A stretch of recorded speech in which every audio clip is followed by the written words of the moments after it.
Hi guys, welcome back to my channel. Today I'm going to make a beautiful fresh spinach fettuccine. I'm also going to incorporate a gift that was given to me.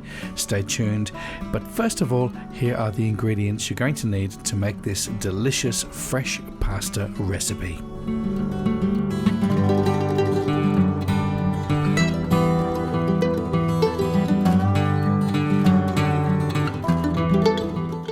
Hi guys, welcome to my channel. Today I'm going to make a lovely fresh pasta. But before I do that, I want to announce this package that came in the mail.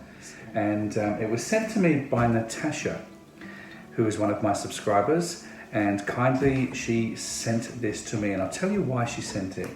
So it's been sitting in her laundry cupboard for several years, and she just hasn't used it. And she noticed that I had a K mixer, and she'd asked me via Facebook if I'd like to receive this because she wasn't using it.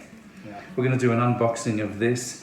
It is the pasta attachments for the Kenwood K mix. So I've cut away the bottom of this packaging, and I'm just going to lift this packaging off so we can see where we're at. I'm really happy to receive this. It's such a kind gesture. Still got the booklets in there, they've never been used. This is the pasta roller here, which will attach to the machine. We'll go through that later. Our tagliatelle or fettuccine. Have a look there. Brand new. And thanks again, Natasha, for this wonderful gift. We're going to go through this recipe now, and I'll show you how to make it. Into a medium hot pan with no olive oil, just dry, you want to toss in your spinach. Then you want to add some salt and pepper, and you want to wilt this down until it's cooked. The estimated time of this is just around 1 minute. So to my spinach I'm going to add about a tablespoon of olive oil and just let it soak through. And I've also got 500 grams of 00 flour and 4 eggs, which I've lightly beaten. You want to place all the ingredients now into a food processor and give it a pulse until all the ingredients come together and form a smooth dough. Now once it all comes together, we want to tip it out onto a floured surface, and you want to knead the dough for a couple of minutes until it's nice and soft and pliable. And once that process is finished, you want to wrap it in some cling film, pop it into the fridge for about half an hour until you're ready to use it. In the meantime, let's set up our roller to start off rolling our pasta. Now it's like every other manual rolling machine. I'm opening up all the settings to number 6, which is the widest setting. Unwrap the pasta from the fridge, place it onto a floured surface and cut it into 4. We now want to roll these pieces each into a kind of a rectangle shape as much as you can, and then we want to roll them out as thin as we possibly can with the rolling pin before we start placing them through that first setting on number 6. Now I'm going to go on to a medium slow speed. The rollers are turning. It's now time to feed the first pasta through. And as you can see, this is very simple. There is no need to turn the handle. It does it all for you. And you can fold this through the machine as many times as you like. I generally do about 3 times before I move it on to the next setting. And my final setting for the pasta is number 4.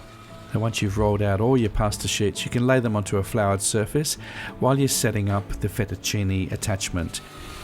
Just a light dusting of flour onto the roller.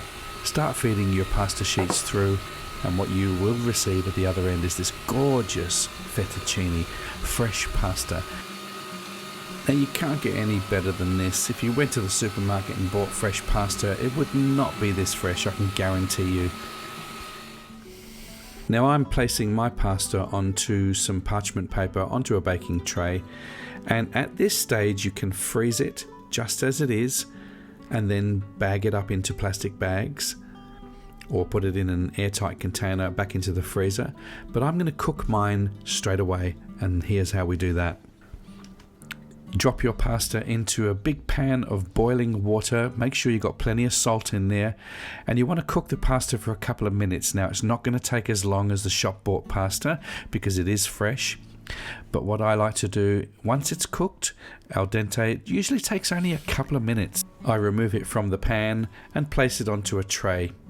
Now by doing this process, you're going to cool down the pasta quite rapidly. Add some olive oil. This stops the pasta from sticking. Don't forget to save some of that water from your pasta, and then you can choose to make any sauce you like. It's ready to go. If you've enjoyed this recipe, please give it a thumbs up. Don't forget to share it on your social media. Slap a like on this, and I will see you next time right here with Chef Mooney. Bye for now.